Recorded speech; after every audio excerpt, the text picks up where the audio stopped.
guys! Si Sat po uli ito. Welcome to sa channel ko dito sa 365 Shamrocks. Ang lulutuin po natin ngayon ay simpleng version ko po ng bulgogi.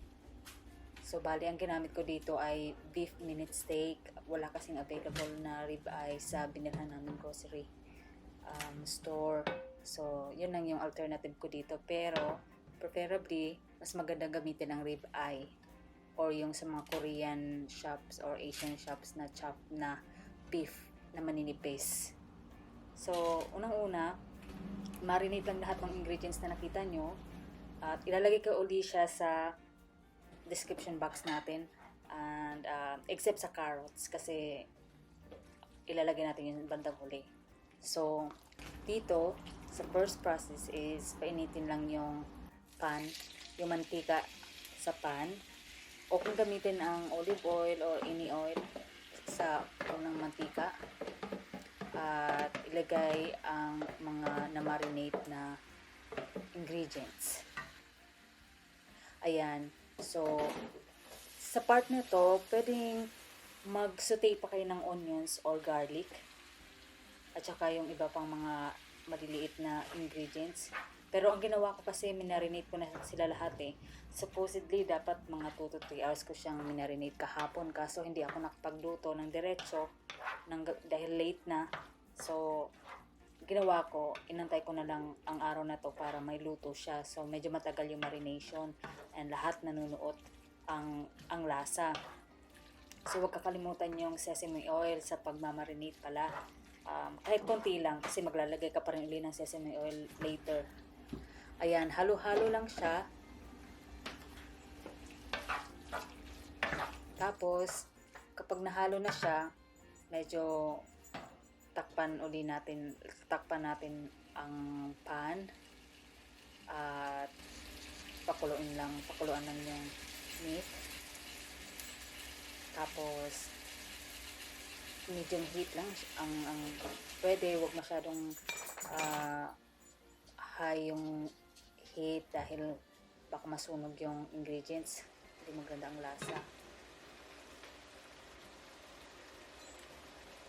Nailagay ko na nga pala yung sa part na ito, nailagay ko na yung carrots dahil hindi ko siya nakuha ng video, late yung pag-click ko ng recording, sorry.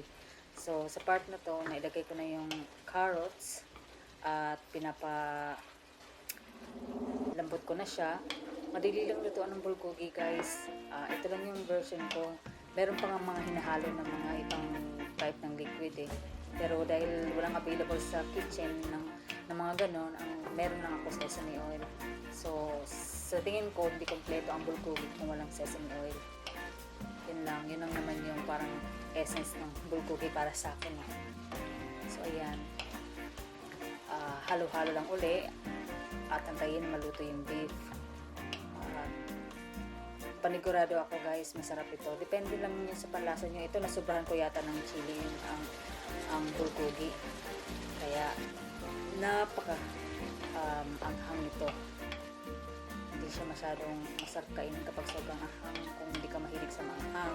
Pero ito, sobrang anghang niya. 3 sa 3 na yan ha. Napaka-anghang na. Ayan. So, pakulo-kuloan lang. Mas importante na maluto yung beef talaga ng maayos. Matender siya. Since maliliit na yung hiwa niya at na-marinate na ng ilang oras, ng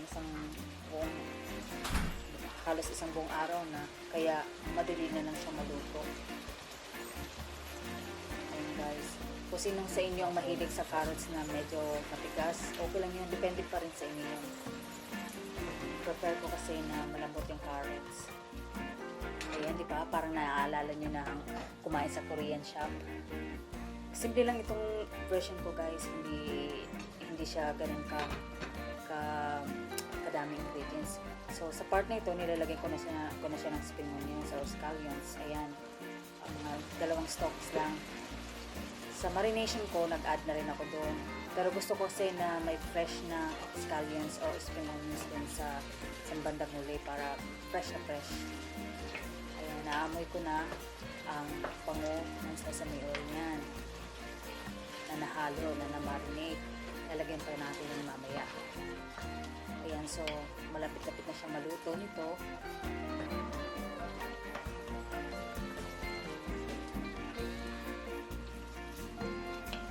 Ito yung madaling pambaon guys.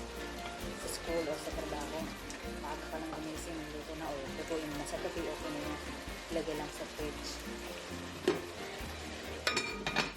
Takpan ulit natin. At magkantay lang ulit tayo na ilang sandali. Ilang sandali pa, hindi naman ito masyado matagal guys eh. Sa 7 minutes na ito is super short lang talaga ng pagluluto ko nito. Ayan. So tinitingnan ko na yung beef. So ayan, so makikita ko na naluluto na yung beef. At ang lahat ng nasa ingredients ay yun na. Talagang swak na swak. Kasama ang kanin. Yan, syempre, kanin. At paresan rin, kung ayaw niyo ng kanin, paresan niyo rin siya ng noodles, dry noodles. So, ayan ang aking simpleng bulgogi guys. At kung magaya niyo siya guys, madali lang talaga siyang maluto. At sana magawa niyo siya at comment down below kung meron kayong suggestion o kung ano man. Ayan, aking version ng bulgogi beef minute steak with rice. Maraming salamat guys. Hanggang sa muli.